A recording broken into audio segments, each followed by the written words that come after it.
Hello friends, welcome to this video. आज का हमारा वीडियो बहुत इंटरेस्टिंग वीडियो है। ये काफ़ी आजकल अगर आप न्यूज़ पढ़ रहे हो तो आपको पता चलेगा कि आप काफ़ी टाइम ये कंसेप्ट सुन रहे हैं कि फिस्कल डेफिसिट क्या है, डेफिसिट फाइनेंसिंग क्या है, उसके बाद आरबीआई ने पैसा प्रिंट करना चाहिए। तो ये न्यूज़ काफ़ी चल रही है, न्यूज़पेपर में है, लोकल न्यूज़पेपर में, इंटरनेशनल न्यूज़पेपर में, उसके बाद टेलीविज़न पे यही अभी डिस्कशन चल रहा है। तो इसका रीज़न क्या है? क्योंकि आपको सबको पता है कि अभी कोरोना का सिचुएशन चल रहा है, मतलब कोविड-19 जिसको कहते हैं। इसकी वजह से क्या है, पूरी इकोनॉमी पूरी क्लोज्ड है, मतलब पूरा जो कामकाज है वो ठप्प हो चुका है। नियर अबाउट अभी 60 डेज़ हो चुके हैं, ये बंद है। तो अगर आप देखेंगे तो हम जो कहते हैं कि जीडीपी, हमारा जो ग्रॉस डोमेस्टिक प्रोडक्ट जो होता है, तो ये ग्रॉस डोमेस्टिक प्रोडक्ट जब हम निकालते हैं तो हम 365 डेज़ का सोचते हैं। तो उसके 60 डेज़ तो ऐसे ही चले गए, मतलब 1/6 दिन हमारी इकोनॉमी पूरी बंद थी। तो पूरा इकोनॉमी ऑपरेशन बंद है, तो गवर्नमेंट के पास जो इनकम है वो नहीं आ रहा है। तो ये सारा वजह है, उसकी वजह से ये deficit financing and fiscal deficit ये न्यूज़ में है। तो अभी देखो, ये है हमारा गवर्नमेंट ऑफ इंडिया। ठीक है, जैसे कि हम इंडिविजुअल होते हैं, हम क्या करते हैं, हमारा कुछ अर्निंग होता है एंड कुछ हमारे एक्सपेंडिचर होते हैं, वैसे ही ये है हमारा government of India. And government चलाने के लिए हमें चाहिए इनकम, जिसको रिसिप्ट्स कहते हैं। ठीक है, रिसिप्ट्स कहते हैं, रिसिप्ट। एंड वो होता है एक्सपेंडिचर। ठीक है, गवर्नमेंट का एक्सपेंडिचर, इसको रिसिप्ट यानी कि इनकम एंड एक्सपेंडिचर यानी कि जो खर्चा। तो अभी देखिए, ये है गवर्नमेंट के रिसिप्ट्स, मतलब गवर्नमेंट को पैसा कहाँ कहाँ से मिलता है। ये देखो, ये है कॉरपोरेशन टैक्स। कॉरपोरेशन टैक्स मतलब ये हमारा म्यूनसिपल कॉरपोरेशन नहीं है, ये इसको कॉरपोरेट टैक्स कहते हैं, यानी कि कंपनी, जो कंपनीज होती है वो जो टैक्स जो देती है उसको कहते हैं हम कॉरपोरेशन टैक्स। ये है इनकम टैक्स है, वेल्थ टैक्स है, कस्टम ड्यूटीज़। ये सारा गवर्नमेंट को कब मिलेगा? जब कुछ इकोनॉमिक एक्टिविटी चालू हो, कंपनी कोई इनकम ले ले, उस पर फिर जो रेट है उसके हिसाब से उसको इनकम आएगा। तो ये सारा जीएसटी है। लेकिन अभी कुछ इकोनॉमिक एक्टिविटी ही बंद है, मतलब गवर्नमेंट ने सारा कुछ बंद करके रखा है, क्योंकि लाइफ लाइफ का सवाल है ये। मतलब ऐसा नहीं है कि इकोनॉमिक एक्टिविटी बंद है, लेकिन ये लाइफ एंड डेथ का सवाल है, इसीलिए इकोनॉमिक एक्टिविटी बंद है। सिर्फ इंडिया में ही नहीं, पूरे वर्ल्ड में बंद है। तो अगर इकोनॉमिक एक्टिविटी बंद है तो बिजनेस वाले इनकम कहाँ से कमाएंगे, और इनकम नहीं आएगा तो गवर्नमेंट को रेवेन्यू कैसे आएगा? ठीक है, गवर्नमेंट, क्योंकि गवर्नमेंट का खर्चा तो है, गवर्नमेंट को सैलरी देनी है, सबकी सैलरी लोगों की चालू है, गवर्नमेंट को इलेक्ट्रिसिटी देना है, तो मैक्सिमम जो खर्चे हैं गवर्नमेंट को करना है। मेडिकल फैसिलिटीज़ पे जो खर्चा करना है वो भी करना है। अभी आप देख रहे हो कि कैसे डिस्प्यूट चल रहा है चाइना का, वहाँ पे डिफेंस के लिए भी पैसा लग रहा है। तो इसलिए हमें खर्चा तो लग रहा है, लेकिन इनकम के सोर्सेज बंद है। तो ये सारा आप देख लीजिए कि, क्योंकि इस पर सवाल आया था आरबीआई के एग्ज़ाम में, इस पर सवाल आया था कि which of the following are the revenue receipts. Revenue receipts होते हैं, रेवेन्यू एक्सपेंडिचर होता है, कैपिटल रिसिप्ट, कैपिटल एक्सपेंडिचर। तो ये आप डिटेल में यहाँ पे दिया हुआ है, तो आप एक एक पॉइंट देख लीजिए, आप स्टॉप करके देख लीजिए, क्योंकि ये डिटेल में हमारा आज का टॉपिक नहीं है। तो हम ये बाकी के जो कंसेप्ट है, ब्रॉड कंसेप्ट को स्टडी करने में, लेकिन जिसको इसको इंटरेस्ट है वो इसको स्टॉप करके आप देख सकते हो। तो ये है एक्सपेंडिचर। देखो एक्सपेंडिचर कहाँ कहाँ पे होता है, सेंट्रल गवर्नमेंट के स्कीम्स होते हैं, ये इंटरेस्ट पेमेंट है, ये गवर्नमेंट की स्कीम्स है। आप देखो कि अभी जो पॉवर्टी एलिवेशन की स्कीम है उसमें गवर्नमेंट काफ़ी सारा पैसा दे रहा है। तो अलग अलग गवर्नमेंट्स की स्कीम चालू है, और गवर्नमेंट ने अभी नया पैकेज भी डिक्लेयर किया है लाखों करोड़ रुपए का। तो उसके लिए पैसा चाहिए, तो वो पैसा कहाँ से आएगा? ठीक है, तो हमारा जो मेन जो है टॉपिक डेफिसिट फाइनेंसिंग, लेकिन वो समझने के लिए पहले हमें जो छोटी छोटी जो डेफिसिट की जो कंसेप्ट है वो हम देखेंगे। तो सबसे पहले है रेवेन्यू डेफिसिट। ये सिंपल है, हमारे revenue expenditure minus revenue receipt. ये डेफिसिट कब आता है, इसका उल्टा करेंगे तो आप सरप्लस आ जाएगा। सरप्लस मतलब क्या है, रिसिप्ट ज़्यादा है एक्सपेंडिचर से तो सरप्लस आएगा, लेकिन वैसी कंडीशन नहीं होती गवर्नमेंट के साइड में। तो जनरली ये एक्सपेंडिचर ज़्यादा होता है रिसिप्ट से, इसीलिए उसको कहते हैं रेवेन्यू डेफिसिट। तो रेवेन्यू डेफिसिट क्या होता है, रेवेन्यू रिसिप्ट मतलब क्या, जिसमें लायबिलिटी नहीं है। मतलब लायबिलिटी नहीं मतलब अगर आप गवर्नमेंट को टैक्सेस देते हैं, ठीक है, तो गवर्नमेंट को वो वापस नहीं करना है। तो रिसिप्ट जो होती है रेवेन्यू रिसिप्ट, उसमें ये कैरेक्टरिस्टिक है कि उसको वापस नहीं करना, और इस पर कोई एसेट रिडक्शन नहीं होता है। ठीक है, गवर्नमेंट को एसेट है वो कम नहीं होते। तो ये हो गया रेवेन्यू रिसिप्ट, टैक्सेस है, उसके बाद अदर ड्यूटीज़, इंटरेस्ट है, डिविडेंड है, फीस चार्जेस, ये हो गया रेवेन्यू रिसिप्ट। और रेवेन्यू एक्सपेंडिचर क्या है? सिविल एडमिनिस्ट्रेशन, मैंने जो कहा जो सैलरीज होती है और जो गवर्नमेंट को चलाने का जो खर्च होता है वो है defence, law and order, justice, interest payment. अब ये इंटरेस्ट जो पेमेंट है ये रिकरिंग होता है, अगर आप बिजनेस देखेंगे ना तो ये इंटरेस्ट पेमेंट जो होता है वो प्रॉफिट एंड लॉस अकाउंट में जाता है, रेवेन्यू जो है वो प्रॉफिट एंड लॉस अकाउंट में जाएंगे, और जो कैपिटल रिसिप्ट होती है वो एसेट साइड में आता है, वो बैलेंस शीट में आता है, ठीक है, सब्सिडीज। तो लास्ट ईयर आरबीआई के एग्जाम में आई थिंक ईएसआई या फाइनेंस में ये क्वेश्चन आया था कि which of the following is not a revenue expenditure, तो 4-5 ऑप्शन वहाँ पे दिए थे। तो इसीलिए आपको ये जो कंसेप्ट है ये भी पता होना चाहिए। तो इफेक्टिव रेवेन्यू डेफिसिट, आपने देखा कि ठीक है यार ये रेवेन्यू डेफिसिट है, लेकिन इफेक्टिव रेवेन्यू डेफिसिट क्या होता है कि जो ग्रांट्स है, ठीक है, मतलब सेंट्रल गवर्नमेंट स्टेट गवर्नमेंट को जो ग्रांट्स देते हैं वो रेवेन्यू एक्सपेंडिचर में उसको काउंट कर किया जाता है, लेकिन उसमें से जो कुछ पार्ट है वो स्टेट क्या करते हैं, कैपिटल एसेट। कैपिटल एसेट मतलब क्या है? एसेट मतलब क्या है कि जो लॉन्ग टर्म है, जैसे कि मान लो डैम क्रिएट किया, ठीक है, डैम है या कुछ रोड का कंस्ट्रक्शन किया, तो ये एसेट क्रिएशन है, ठीक है। तो जो कुछ ग्रांट एक्चुअली रेवेन्यू एक्सपेंडिचर का पार्ट है, लेकिन जो ग्रांट का use state government capital asset create करने के लिए करते हैं तो वो हम माइनस करेंगे, क्योंकि उसको हम प्योरली रेवेन्यू नहीं कह सकते, ठीक है। इसीलिए अगर आपको इफेक्टिव रेवेन्यू डेफिसिट अगर देखना है तो उसमें ये जो ग्रांट्स है जो कैपिटल एसेट क्रिएशन के लिए दिया गया है वो हमें माइनस करना पड़ेगा। So grants from the union government to the state government are considered as a revenue expenditure definition के लिए, even if they are use to create the asset. इसीलिए एसेट के लिए जो ग्रांट्स है वो हम माइनस करेंगे तो हमें मिल जाएगा इफेक्टिव रेवेन्यू डेफिसिट। और ये रिसेंटली इंट्रोड्यूस कंसेप्ट है, 2011-12 के बजट पे इंट्रोड्यूस किया था। इससे आपको एक्चुअल पता चलेगा कि आपका रेवेन्यू डेफिसिट कितना है, ठीक है। तो ये हमारे दो कंसेप्ट हमने देख लिए। अभी ये है बजट डेफिसिट। तो बजट डेफिसिट पूरा सिंपल है, ये है total expenditure minus total receipt, ठीक है। इसमें दोनों आएगा, capital expenditure plus revenue expenditure, and receipt में capital receipt and revenue receipt, ठीक है। तो capital expenditure on creation of fix asset, ठीक है, फिक्स एसेट के लिए जो है वो कैपिटल है, and also investment made by the government during the period concern. Capital receipt में क्या है, इसमें दो पार्ट होते हैं, डेट एंड नॉन डेट, ठीक है। नॉन डेट मतलब जो कर्जा नहीं है वो, तो जैसे recovery of loans and advances, disinvestment किया, इशू ऑफ बोनस शेयर्स किया, तो इससे जो पैसा आएगा वो नॉन डेट है, इसको डेप्ट बोलते हैं। कुछ डेप्ट नहीं बोलना है, बी साइलेंट है उसमें, उसको बोलना है डेट, ठीक है। और ये capital receipts are the loans taken by the government from the public, borrowing from the foreign countries institutes and the borrowing from the RBI, तो इसको कहेंगे हम डेट। डेट मतलब ये कर्जा रिलेटेड है, ठीक है। तो बजट डेफिसिट सिंपल डेफिनेशन है, total expenditure minus total receipt. अभी आगे का जो है वो इंपॉर्टेंट कंसेप्ट है, ये है फिस्कल डेफिसिट।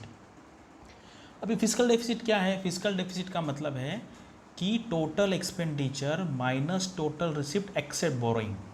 तो ये जो डेफिनेशन देख के लोगों को कन्फ्यूजन होता है, लेकिन मैंने उसको थोड़ा सिंप्लीफाई किया। अभी देखो इसको क्या कैसे लिखेंगे हम, fiscal deficit is equal to total expenditure minus, ये जो कंसेप्ट है इसको मैं ब्रैकेट में लिखता हूँ total receipt minus borrowing, except लिखा है ना इसमें, तो इसमें से बोरोइंग माइनस करेंगे। अभी मैं ब्रैकेट रिमूव करने के बाद आएगा total expenditure minus total receipt plus borrowing. और अगर आप ये देखेंगे तो ये डेफिनेशन किसका, ये बजट डेफिनेशन है बजट डेफिसिट का, हमने पिछली स्लाइड में देखा। तो ये हो गया fiscal deficit is equal to budget deficit plus borrowing. इसका सिंपल सा मीनिंग है fiscal deficit measures the total borrowing requirement of the government from internal as well as external sources, ठीक है। Fiscal deficit is the difference between, अभी ये budget document में दिया हुआ है, लेकिन थोड़ा सा ये समझने के लिए आपको थोड़ा सा जार्गन्स है बड़े बड़े, तो आपको डिफिकल्ट लगेगा, लेकिन आपको बस ये याद रखना है कि fiscal deficit difference between the revenue receipts plus non debt capital receipt. Non debt मतलब जो कर्जा रिलेटेड नहीं है उसको कहते हैं non debt, and the total expenditure, इसका जो डिफरेंस है वो है। लेकिन आपको याद रखने के लिए आप सबसे इंपॉर्टेंट है ये याद रखिए और ये याद रखिए, दो याद रखेंगे तो आपको ईजी हो जाएगा। Fiscal deficit is equal to budget deficit plus borrowing, और बजट डेफिसिट आपको पता है कि total expenditure minus total receipt है। तो ये हो गया फिस्कल। अभी प्राइमरी डेफिसिट है। अब ये भी कंसेप्ट बहुत इंपॉर्टेंट है, इससे क्या पता चलता है देखो कि मान लो अभी जो प्रेजेंट गवर्नमेंट है वो क्या करेगा, प्राइमरी डेफिसिट कैसे निकालेगा, fiscal deficit minus interest payment. अब ये इंटरेस्ट पेमेंट क्या है, जो पिछले गवर्नमेंट था, पिछला गवर्नमेंट, प्रीवियस गवर्नमेंट, उन्होंने जितना सारा लोन दिया था उसका भी इंटरेस्ट पेमेंट तो चलेगा, मतलब उसका ब्याज तो देना है। अगला गवर्नमेंट किसी का भी आएगा तो उसको इंटरेस्ट पे करना ही करना है। तो वो तो इस गवर्नमेंट की लायबिलिटी नहीं है, इस गवर्नमेंट के फंक्शन से वो क्रिएट नहीं हुआ, वो तो पहले वाला है। इसीलिए primary deficit indicates the actual boring requirements of the government excluding interest. ये तो बोरिंग थोड़ी है ना, ये इंटरेस्ट पेमेंट मतलब वो पिछले जो बोरिंग है उसका इंटरेस्ट है, वो एक्चुअल बोरिंग नहीं है, इसीलिए हम इंटरेस्ट को माइनस करेंगे। We can also view this as interest payment is the burden created by the previous government, so the primary deficit shows the deficit position of the present government. तो इसीलिए हमें primary deficit देखना बहुत ज़रूरी है, क्योंकि वो बताएगा कि ये प्रेजेंट गवर्नमेंट कैसे काम कर रहा है। ठीक है, अब ये सारी बेसिक डेफिसिट की जो डेफिनेशंस है वो आपको अभी पता चल गई है। अभी ये जो डेफिसिट है, ये देखो, ये मैंने एक्चुअल बजट से लिया है। जो बजट डॉक्यूमेंट अगर आप देखेंगे, अगर आपको रियल इंटरेस्ट है ये सारा पढ़ने में, तो आपको एक्चुअल बजट देखना पड़ेगा। आप बोलेंगे सर 300 पेजेस का है, 400 पेजेस का है, लेकिन वो आपको बस एक एक वर्ड टू वर्ड नहीं पढ़ना, आपको सिर्फ देखना है कि उसमें क्या क्या होता है। तो देखो ये सारा एक्चुअली जो है ना, ये जो वर्ड है ना घाटा, ये थोड़ा सा मिसलीडिंग है, लोगों को लगे ये लॉस हो गया, ऐसा नहीं है, उसको डेफिसिट कहते हैं, तो इसलिए आप डेफिसिट ही कहेंगे। तो ये देखो, ये बजट में 4 इंपॉर्टेंट डेफिनेशन दी जाती है। ये है physical deficit, revenue deficit, effective revenue deficit, primary deficit. ये डेफिनेशन हमने पहले ही देख लिया है। अभी इसका परसेंटेज भी दिया हुआ है। देखो, अगर आपको कोई पूछेगा कि बजट प्रेजेंट करते वक्त कितने फिगर्स आते हैं, तो आपको बताना है कि 4 फिगर्स क्या आता है। अभी मान लो ये है हमारा बजट। बजट क्या होता है, अगले साल का होता है, मतलब ये 20-21 का है। तो एक फिगर आता है 2018-19 का जो बजट हुआ है उसका एक्चुअल फिगर क्या है, मतलब एक्चुअल कितना। अब ये जो अमाउंट है ये बजटेड है, बजट है मतलब इतना मुझे खर्चा करना है। वो आगे पीछे हो सकता है। अभी अगर आप देखेंगे आज का कंडीशन, तो ये बजट मीनिंगलेस है, क्योंकि उस टाइम ये कोई कोविड जैसी सिचुएशन है नहीं, क्योंकि ये सारे जो नंबर से अभी बदल जाएंगे, क्योंकि ये बजटेड है। मैं आगे कितना खर्चा करूँगा उसके बारे में है। तो ये 18-19 के जो फिगर है ये एक्चुअल फिगर है, मतलब जिसका 1 एंड सिंगल रुपीज़ ये खर्चा हुआ है। ये था पिछले बजट का एस्टीमेट, एंड ये है रिवाइज एस्टीमेट। क्या होता है कि पहले अगर आप ऐसा कहेंगे कि चलो मैं इस महीने में पेट्रोल के लिए खर्चा करूँगा 1000 रुपये, बाद में आप सोचेंगे नहीं यार अभी मुझे थोड़ा सा नहीं जाना पड़ेगा बाहर, तो कम हो जाएगा, तो इसलिए हम बजट रिवाइज करेंगे। वैसा ही होता है, जब बजट प्रेजेंट किया उस टाइम पे इतना बजट प्रोजेक्टेड किया था, बाद में उसको रिवाइज किया, तो एक्चुअल 2 साल लगते हैं। तो 18-19 का जो बजट है उसके एक्चुअल फिगर आ गए हैं। लास्ट ईयर बजट में क्या एस्टिमेट किया था, उसमें रिवीजन किया हुआ, और ये जो फिगर है अगले साल हम कितना खर्चा करेंगे। तो ये बजट में ये 4 इंपॉर्टेंट फिगर्स होते हैं, उसको कहते हैं अब एक्चुअल 18-19 का, बजटेड 19-20 का, रिवाइज एस्टिमेट 19-20 का, और 20-21 का बजटेड फिगर।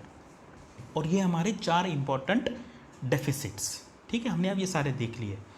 अभी ये टोटल छोटे छोटे फिगर्स है जो कैसे कैलकुलेट किया, टोटल रिसिप्ट कहाँ पे, ये टोटल एक्सपेंडिचर है, रेवेन्यू डेफिसिट का कैसे कैलकुलेट किया, इफेक्टिव रेवेन्यू डेफिसिट के लिए क्या किया, फिजिकल डेफिसिट, प्राइमरी डेफिसिट, ये सारे जो फिगर्स है जिसको इंटरेस्ट है उसको स्टॉप करके देख लीजिए।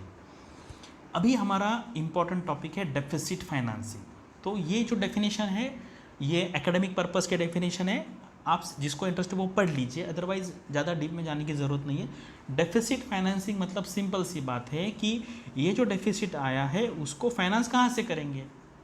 इसको ऐसे मान लो आपका खर्चा है 1000 रुपये और आपको आपके पास पैसा है 900 रुपये, तो ये जो डेफिसिट है 100 रुपीज़ का, इसको कैसे फाइनेंस करेंगे। किसी से उधार ले लो, बैंक से लोन ले लो, या आपका कुछ सेविंग है उसमें से निकाल लो। तो डेफिसिट फाइनेंस देखो क्या होता है ना, ये इकोनॉमिक्स लोगों को डिफ़िकल्ट क्यों लगता है, क्योंकि इसमें बहुत सारे जार्गन्स है। लोगों को डेफिसिट फाइनेंसिंग, बाप रे बाप क्या ये डेफिसिट फाइनेंसिंग, ये यील्ड कर्व क्या है, उसके बाद ये बॉन्ड वैल्यूएशन क्या है, ये सिर्फ टर्म सुनने के लिए डिफ़िकल्ट है। बहुत ईजी टर्म है। अगर कोई आपको पूछेगा what is meaning of deficit financing, तो सिंपल है, जो गवर्नमेंट का डेफिसिट है मतलब खर्चा ज़्यादा है, इनकम कम है, तो ये जो डिफरेंस है, ये जो डेफिसिट है मतलब कम जो पैसा हमें लग रहा है, पड़ा है, वो कहाँ से लाएंगे, उसको कहते हैं डेफिसिट फाइनेंसिंग। ठीक है, अब ये डेफिनेशन आपको पढ़ना है तो पढ़ लो, अगर आप कोई रिटर्न एग्जामिनेशन जैसे कोई MA इकोनॉमिक्स कर रहा है या कोई है तो उसको लिखने के लिए एकेडमिक पर्पज़ के लिए डेफिनेशन मैंने दी हुई है, तो इसको आप स्टॉप करके देख सकते हो। अभी डेफिसिट फाइनेंसिंग में क्या होता है कि मैं कहाँ से फाइनेंस करूँ इसको, तो ये बोरिंग है, मैं बोरो कर सकता हूँ। मैं कहाँ से बोरो करूँगा, मैं कमर्शियल बैंक से बोरो करूँगा, इंटरनल सोर्सेज लाइक पब्लिक से करूँगा, या एक्सटर्नल सोर्सेज मतलब बाहर से IMF से, फॉरेन गवर्नमेंट से, ये है तो इसको कहते हैं बोरोइंग। अभी डेफिसिट फाइनेंसिंग जो दूसरा वे है उसको कहते हैं प्रिंटिंग ऑफ न्यू करेंसी। ठीक है, प्रिंटिंग ऑफ न्यू करेंसी। तो जनरल मीनिंग जो है कॉमन पार्लेंस में उसको कहते हैं ये प्रिंटिंग ऑफ न्यू करेंसी। इसमें क्या होता है कि आरबीआई गवर्नमेंट क्या करता है, आरबीआई को बॉन्ड देता है और सिक्योरिटीज़ आप कहेंगे उसको, सिक्योरिटीज़ दे देंगे। ठीक है, और आरबीआई उसको प्रिंट करके दे देगा। ठीक है, तो इसका हम देखेंगे आगे के स्लाइड में कि इसका क्या प्रोविज़न है, प्रोविज़न क्या है गवर्नमेंट के हिसाब से। तो इन लेमैन्स लैंग्वेज अभी ये जो हमने देखा यहाँ पे deficit financing, printing new currency, ये जो वे है जो हम प्रिंट करके देते हैं इसको कहते हैं कि monetisation of deficit. Monetisation of deficit मतलब क्या, जो मुझे गवर्नमेंट को पैसा लग रहा है वो अगर आप प्रिंटिंग के थ्रू अगर लाते हो, रेज करते हो, तो उसको कहेंगे आप monetisation of deficit. In layman's language monetisation of deficit means printing more money. In other words, happens when RBI buys government securities directly from the primary market. Primary market मतलब directly government से ले लिया। Actually क्या था, ये जो deficit monetisation of deficit है ये अभी बंद है। ठीक है, 1997 तक ये था। पहले तो ऑटोमेटिक होता था, उसको ऑटोमेटिक रूट कहते थे उसको।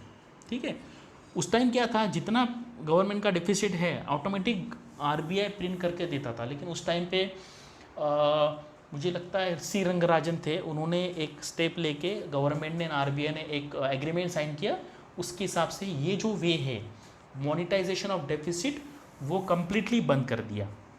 ठीक है, और जो FRBM एक्ट आया, हाँ यहाँ पे बराबर ये सी रंगराजन जो है उन्होंने वो स्टॉप किया। जो FRBM एक्ट है 2003 में, उसने तो क्लियरली लिखा है कि ये तो करना ही नहीं है। ठीक है, मोनेटाइजेशन ऑफ डेफिसिट मतलब आरबीआई ने पैसा छाप के प्रिंट करके वो गवर्नमेंट को देना, वो जो वे था डेफिसिट फाइनेंसिंग का वो बंद कर दिया। ये है स्नैपशॉट FRBM एक्ट। ठीक है, physical responsibility and budgetary management act 2003। ये डॉक्यूमेंट में से एवरी टाइम 2 से 3 क्वेश्चन आते हैं आरबीआई के। ESI में भी आ सकता है, फाइनेंस में भी आ सकता है, फेज़ 1 में भी आ सकता है, इंटर में भी आ सकता है। उन्होंने क्लियरली लिखा है the central government shall not borrow from the Reserve Bank of India, लेकिन एक्सेप्ट कुछ कंडीशन दी हुई है सेकंड में। ठीक है, notwithstanding anything contain the central government may borrow from the Reserve Bank of India by ways of advances to meet the temporary excess. जो temporary है उसके लिए वो बोरो कर सकते हैं, लेकिन जो मेन है डायरेक्टली फ्रॉम द आरबीआई वो उन्होंने बैन कर दिया है। लेकिन उन्होंने एक कंडीशन दिया है, लेकिन देखो अभी का जो सिचुएशन है उसके हिसाब से हम थोड़ा सा मोनेटाइजेशन कर सकते हैं। ये एक्ट में प्रोविजन किया था, क्या लिखा है देखो यहाँ पर, provided that exceeding annual fiscal deficit target due to grounds of the national security, act of war, national calamity, collapse of the agriculture severely affecting output, income, structural reforms of the economy with unanticipated fiscal implication, declining real output growth। अब ये main factor है, आप इसको national calamity भी कह सकते हैं, national disaster. ये जो अभी कोविड का जो सिचुएशन है ये इस कंडीशन में उसको हम कर सकते हैं नेशनल कैलामिटी टाइप में। Real output growth of quarter by at least 3%। अभी ये जो कंडीशन है, अभी आउटपुट तो डिक्लाइन होगा ही होगा, क्योंकि 60 डेज़ के लिए अगर आपने इकोनॉमी बंद की है और आगे भी बंद रहेगी तो जीडीपी श्रिंक होगा ही होगा, कम से कम 8-10% से होगा। ठीक है, प्रीवियस 4 क्वार्टर्स। और ये कंडीशन सिर्फ अभी का नहीं है, पहले से ही इंडियन इकोनॉमी प्रॉब्लम में है। अभी यहाँ पे उन्होंने क्या दिया है, any deviation from physical deficit target under the shall not exceed 1.5%। ठीक है, मतलब 1.5% का हम थोड़ा सा डेफिसिट बढ़ा सकते हैं एंड हम मोनेटाइजेशन ऑफ डेफिसिट भी कर सकते हैं, क्योंकि ये अनप्रेसिडेंटेड मतलब ये बहुत ही डिफ़िकल्ट सिचुएशन है। ये 100 साल में एक बार आता है। जैसे 1920 में आया था प्लेग की वजह से, स्पेनिश फ्लू की वजह से, अभी 2020 में आया है। तो अभी अभी देखो अगले स्लाइड में मैं एक्सप्लेन करता हूँ कि ये कैसे होता है। तो अभी गवर्नमेंट को प्रिंट करना ही पड़ेगा। जैसे लोग बोलेंगे हम डेफिसिट फाइनेंसिंग करेंगे तो इन्फ्लेशन बढ़ जाएगा। देखो आज की कंडीशन, हमें ये लीगल सिचुएशन क्या है, ये इन्फ्लेशन होगा क्या नहीं होगा ये नहीं है। आज हमें लोगों की लाइफ सेव करनी है। पूरे वर्ल्ड में लाखों लोग मर चुके हैं, इंडिया में भी ये नंबर 15,000 के आसपास अभी है। ठीक है, अभी ये बढ़ भी सकता है। तो इसीलिए, और कोई अगर कुछ गवर्नमेंट कुछ स्ट्रॉन्ग स्टेप लेता है तो कोई इसको अपोज नहीं करेगा, क्योंकि ये बहुत ही अभी सीवियर कंडीशन है। गवर्नमेंट को कुछ ना कुछ करना ही पड़ेगा। अभी ये मैंने एक न्यूज़ चैनल पे ये पोस्ट लिया, उसमें रघुराम राजन ने उनके ब्लॉग पे एक्सप्लेन किया था। देखो नॉर्मल टाइम्स में क्या होता है, नॉर्मल टाइम्स में क्या होता है कि गवर्नमेंट जो है, गवर्नमेंट क्या करता है, बॉन्ड्स इशू करता है। ठीक है, बॉन्ड्स इशू करता है। और डेट मैनेजर मतलब गवर्नमेंट का बैंकर कौन है, आरबीआई। तो गवर्नमेंट क्या करता है, आरबीआई को देता है बॉन्ड और बोलता है कि आप इसको सेल करो, मार्केट में सेल करो। मार्केट में कौन है, फिर बैंक है। बैंक क्या करेंगे, ये बॉन्ड्स परचेस करेंगे। ठीक है, ये बॉन्ड्स परचेस करेंगे तो बैंक से पैसा आ जाएगा, किसको आ जाएगा, गवर्नमेंट को आएगा। गवर्नमेंट फिर सैलरीज देंगे, किसको, उनके एम्प्लॉयज़ को, या कोई कॉन्ट्रैक्टर को पैसा देगा। वो भी पैसा अल्टीमेटली बैंक को ही जाएगा, क्योंकि वो कैश में थोड़ी देता है, वो बैंक में आएगा। ठीक है, और फिर इकोनॉमी में पूरा एक्सपेंडिचर चालू हो जाता है और इकोनॉमिक एक्टिविटी हमारी चालू रहती है। So this is the situation of normal scenario. Normal scenario में ऐसा होता है, क्या होता है, आरबीआई, गवर्नमेंट बॉन्ड देता है आरबीआई को और बोलता है कि सेल करो। तो मार्केट में वो सेल करते हैं। तो जनरली बैंक्स लेते हैं, कोई प्राइवेट लोग, इंडिविजुअल लोग भी ले सकते हैं। तो वो पैसा पूरा आ जाएगा आरबीआई के पास, गवर्नमेंट के पास, और गवर्नमेंट वो पैसा फिर खर्चा करेगी, खुद के पास थोड़ी रखेगी। वो सर खर्चा करे, लोगों को सैलरी देगी, अलग अलग गवर्नमेंट के कॉन्ट्रैक्ट्स है। तो ये पैसा अल्टीमेटली फिर ही बैंक में ही जाएगा, यानी कि फिर वो बैंक में पैसा आ जाएगा, अल्टीमेटली बैंक में ही आएगा वो। और जो डिफरेंस है, तो देखो अगर आप देखेंगे ना, तो पैसा यहाँ से गवर्नमेंट के पास जा रहा है और फिर से बैंक के पास आ रहा है ना। और लेकिन इनको फ़ायदा क्या है, जो इंटरेस्ट है वो उनका फ़ायदा है। बैंक का फ़ायदा क्या है, जो इसको इंटरेस्ट मिलेगा। ठीक है, इसका मतलब है बॉन्ड्स बाय किया, इसका मतलब है बैंक ने लोन दे दिया सिंपली, किसको, गवर्नमेंट को। ठीक है, और ये बैंक फिर किसी को लोन देगी या स्पेंड करेगी, तो इकोनॉमिक एक्टिविटी चालू हो जाएगी। अभी देखो, अभी ये एबनॉर्मल टाइम्स है। अभी अगर गवर्नमेंट बॉन्ड इशू करती है तो मार्केट में लेने के लिए कोई नहीं है। ठीक है, बैंक क्यों लेंगे, अभी तो पैसा डिमांड ही नहीं है, तो वो बैंक्स अभी लेने के लिए कोई भी नहीं है, क्योंकि अभी डिमांड नहीं है, इकोनॉमिक एक्टिविटी पूरी ठप है। तो अभी क्या है, इसको कहते हैं मॉनेटाइज डेफिसिट। गवर्नमेंट क्या करेगी, बॉन्ड इशू करेगी, किसको, आरबीआई को। अभी आरबीआई को इशू करेगी और बोलेगी मुझे पैसा दे दो। ठीक है, वैसा तो आरबीआई के पास खुद का ऐसा पैसा नहीं है, ये जो रिजर्व ये सब गवर्नमेंट का है। तो अगर गवर्नमेंट बोलेगी कि मुझे पैसा दे दो, आप ये बॉन्ड ले लो। बॉन्ड लेना मतलब क्या है, एक पेज लेना है, इस पर स्टैम्प मारना है प्रेसिडेंट का, और इस पर लिखना है 1000 करोड़, हो गया बॉन्ड। ठीक है, तो इसलिए बोलते हैं गवर्नमेंट कैन प्रिंट मतलब मनी लाइक एनीथिंग, कितना भी पैसा छाप सकते। उसको क्या करना है, बस एक पेपर लेना है, उसको बोलना है गवर्नमेंट सिक्योरिटीज़, उस पर लिखना है 1000 करोड़ और आरबीआई को देना है, और बोलना है मुझे 1000 करोड़ दे दो। पहले के केस में क्या था, RBI just act as a mediator. RBI क्या करता था, सिर्फ मीडिएटर था, और वो बैंकों से पैसा लेके गवर्नमेंट को देता था। लेकिन अभी क्या है, अभी गवर्नमेंट बोल रहा है आरबीआई को कि आप मुझे पैसा दे दो, और आरबीआई कहाँ से देगा, बोलेगा चलो प्रिंट करो। ठीक है, तो आरबीआई क्या करेगा, 1000 करोड़ प्रिंट करके गवर्नमेंट को दे देगा। और अल्टीमेटली ये पैसा कहाँ जाएगा, अल्टीमेटली ये पैसा जाएगा सैलरीज में, और सैलरी का पैसा जाएगा बैंक में, और फिर बाद में ये जो बैंक है, अगर बैंक को देना है आरबीआई को, तो वो आरबीआई को फिर से दे देगी। रिवर्स रेपो ऑपरेशन बोलते हैं उसको। ठीक है, उसको क्या कहते हैं, रिवर्स रेपो ऑपरेशन। तो ये जो पैसा है अल्टीमेटली फिर इकोनॉमी ही आएगा। लेकिन अभी ऐसा क्यों करना पड़ा, क्योंकि बॉन्ड बाय करने के लिए कोई है नहीं। ये जो पैसा आया बैंक के लिए, ये डिपॉजिट के टर्म्स में आया है। ठीक है, ये जो पैसा यहाँ पे आया है ये डिपॉजिट आया है, क्योंकि जो लोगों की सैलरी करेगा आरबीआई या गवर्नमेंट सैलरी करेगा, वो पैसा अल्टीमेटली बैंक में आता है। और बैंक के पास अगर ज़्यादा पैसा हो गया तो वो क्या करेगी, अभी बाकी लेंडिंग करने के लिए कुछ है नहीं, तो वो आरबीआई को दे देगी और आरबीआई से इतना सारा उसको रिवर्स रेपो के फॉर्म में उसको इंटरेस्ट मिलेगा। तो ये है डिफरेंस। ये मेथड को कहेंगे आप प्रिंटिंग ऑफ मनी, ठीक है, प्रिंटिंग ऑफ मनी।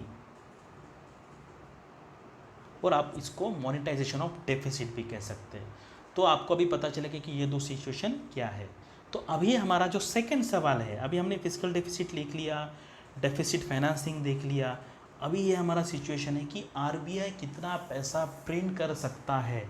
तो इसका आंसर है कितना भी पैसा प्रिंट कर सकता है, इनफाइनाइट, कितना भी पैसा कर सकता है। तो फिर लोग बोलेंगे फिर करते क्यों नहीं है। आप मान लो आज का कंडीशन है, सबके पास कुछ ना कुछ पैसा है। जैसे मान लो मेरे अभी पॉकेट में है 10,000 रुपये, ठीक है, किसी के पास है 2,000 रुपये, और गवर्नमेंट हर एक को कितना पैसा देगी, उसके पास जितना है उसके ऊपर एक ज़ीरो लगा देंगे। अभी मेरे पॉकेट में हो गया 1 लाख रुपये, इसके पॉकेट में 20,000 रुपये। तो उससे क्या होगा, अभी मान लो मुझे एप्पल मिल रहे 100 रुपये के, तो ये कल 1,000 रुपये के हो जाएंगे, क्योंकि इतना सारा पैसा मार्केट में आ गया। तो डिमांड क्रिएट होगी, लेकिन सप्लाई कहाँ पे है, तो इमीडिएटली वो 100 रुपये का एप्पल 1,000 रुपये का हो जाएगा। तो अल्टीमेटली कुछ फ़र्क आया ही नहीं, ठीक है, अल्टीमेटली कुछ फ़र्क आया ही नहीं। तो इसीलिए ऐसा नहीं है कि आरबीआई कितना भी पैसा छापेगी, उसका कोई फ़ायदा ही नहीं है।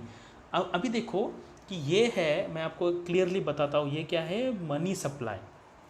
तो फिर आरबीआई पैसे छापती है क्या, फिर छापती है। देखो ये 2000 ये है 2000 से लेके आज तक का, ठीक है। पहले इतना पैसा था, आरबीआई ने इतना पैसा तो प्रिंट किया है ना।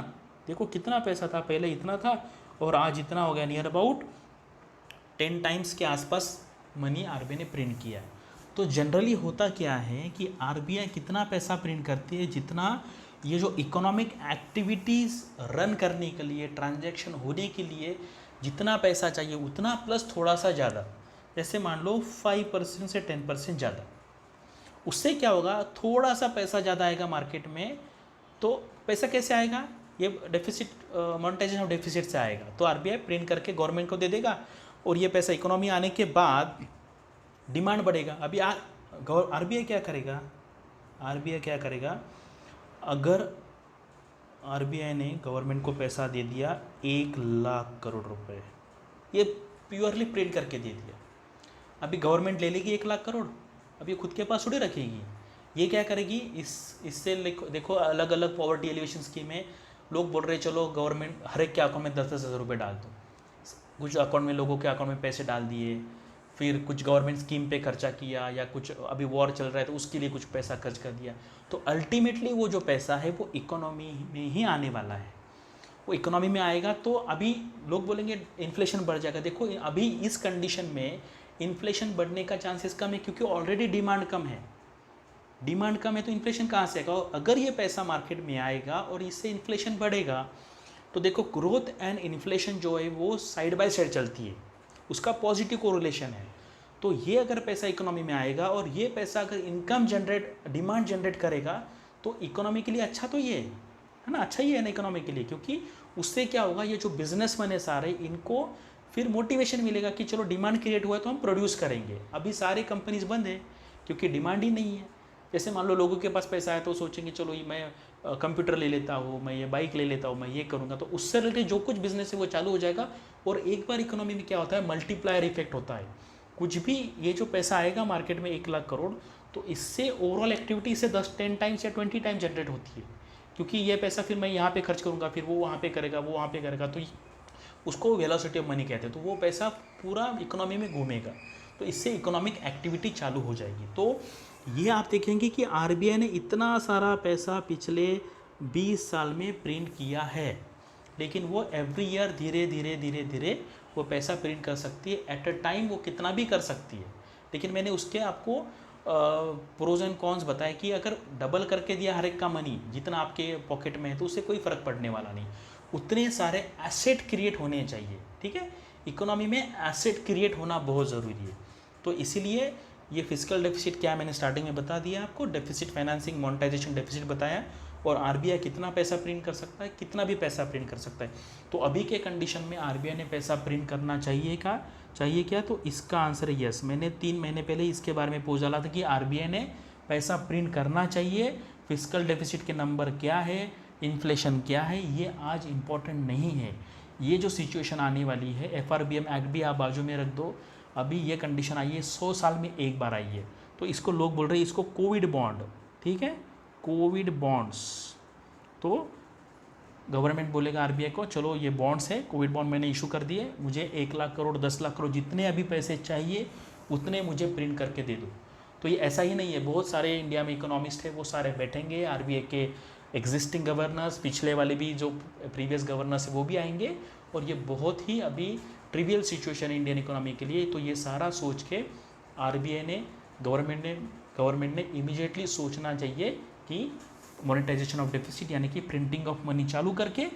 मेन कंसर्न क्या है कि ये जो मनी प्रिंट होगा आप इसका यूज़ कैसे करेंगे, ये भी बहुत इंपॉर्टेंट है। अगर आपने प्रोडक्टिव काम के लिए यूज़ किया, इसका कुछ अच्छा सा इस्तेमाल किया तो ये इकोनॉमी के लिए बेनिफिट होगा, ठीक है, और डेफिनेटली इकोनॉमिक एक्टिविटी चालू हो जाएगी। आज देखो बहुत लोग प्रॉब्लम में हैं, लोगों का रेंट का इशू है, बहुत सारे इशू है। तो अगर इकोनॉमी में पैसा आएगा तो हमारी इकोनॉमी एक आगे 6 से 8 या 10 महीने में नॉर्मल कंडीशन पे आ सकती है। अगर आपको कुछ क्वेरी है तो आप मुझे कमेंट बॉक्स में पूछ लीजिए, यूट्यूब पे पूछ सकते हैं या मेरा फेसबुक ग्रुप है वहाँ पर भी आप पूछ सकते हैं। So thank you very much.